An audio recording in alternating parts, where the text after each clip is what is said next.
आज हम आपको जानकारी दे रहे हैं मोहम्मदाबाद तहसील क्षेत्र के राजापुर में विराजमान त्रिशूलधारी बाबा भोलेनाथ के एक दिव्य स्वरूप श्री गोरिल बाबा के बारे में। गाजीपुर जनपद के मोहम्मदाबाद ब्लॉक के राजापुर ग्राम के रायपुर मौजे में विराजमान हैं त्रिशूलधारी बाबा भोलेनाथ के एक दिव्य स्वरूप श्री गोरिल बाबा। परंपरानुसार श्रावण शुक्ल सप्तमी या उसके बाद पड़ने वाले मंगलवार को श्री गोरिल बाबा के धाम पर हर वर्ष मेले का आयोजन होता है। इस मेले में आस्था एवं विश्वास के परिणाम स्वरूप हजारों हजार की संख्या में श्रद्धालु जन का आवागमन होता है। भगवान भोलेनाथ के त्रिशूल सदृश श्री गोरिल बाबा लोगों की हर मनोकामना पूर्ण करते हैं। आपको गोरिल बाबा के बारे में हम कुछ जानकारी दे रहे हैं। श्री गोरिल बाबा के राजापुर में प्रकट होने के बारे में जो जानकारी मिली है उसके अनुसार 18वीं शताब्दी में राजापुर के लोगों के पूर्वज श्रीकांत राय जी आजमगढ़ जनपद के रैनी अमारी ग्राम से चलकर उक्त स्थान पर पहुँचे, जहाँ पर आज के समय में भगवान शिव के अवतार श्री गोरिल बाबा का धाम स्थित है। उन्होंने वहाँ पर देखा, वह आश्चर्यजनक था। उस घटना को देखते ही श्रीकांत राय के रोंगटे खड़े हो गए। श्रीकांत राय ने देखा कि बिना हलवाहे के हल अपने आप खेत में चल रहा था।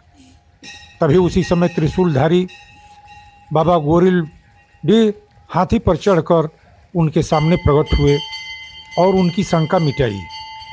उन्होंने कहा कि डरो मत बेटा, मैं गोरिल डी हूँ, बेटा तुम अपनी व्यथा मुझे सुनाओ। तब श्रीकांत राय ने कहा कि मैं आपके शरणागत हूँ, मुझे आपकी छत्र छाया चाहिए। श्री गोरिल बाबा ने कहा कि बेटा तुम सब परिवार यहीं पर आकर बस जाओ, मैं सदैव तुम सबकी रक्षा करूंगा। उस समय इस क्षेत्र में चेर एवं खरवार जाति का बहुत ही आतंक था।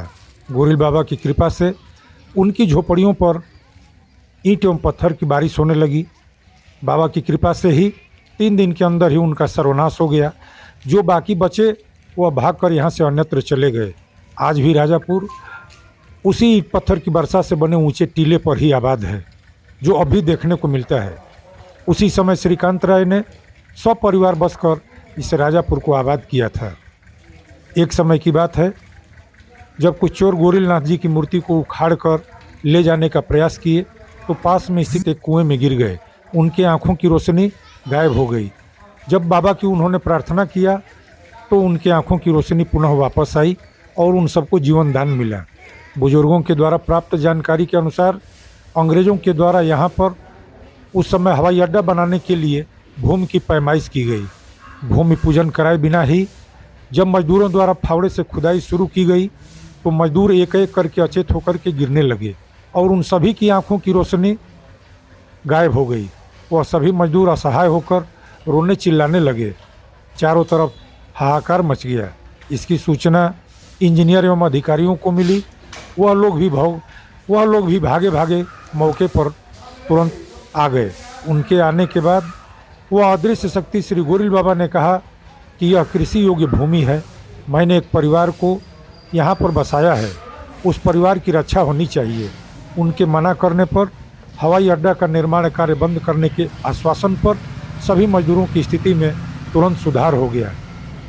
परिणामस्वरूप निर्माण कार्य बंद कर दिया गया। बाद में वही हवाई अड्डा शहबाज कुली में बनाया गया था। बाद में श्रीकांत राय का घोड़ा जिस क्षेत्र तक दौड़ा वह क्षेत्र राजापुर ग्राम की सीमा में आ गया। 18वीं शताब्दी से लेकर आज तक 52 गांव दोनवार बंसी भूमिहार एवं उनके रिश्तेदार सगे संबंधी श्री गोरिल बाबा को ही अपना इष्ट देव मानते हैं। प्रत्येक मंगलवार को गोरिल बाबा के धाम पर श्रद्धालुओं की भीड़ उमड़ती है। गोरिल बाबा सबकी मनोकामनाएं पूर्ण करते हैं। आज के समय में बाबा के धाम पर बहुत सारा विकास कार्य कराया गया है। अभी कुछ माह पहले ही गोरिल बाबा के धाम का सुंदरीकरण के तहत बहुत ही खूबसूरत निर्माण कार्य करा करके उनके मंदिर को और भी भव्यता प्रदान की गई है। जय गोरिल बाबा।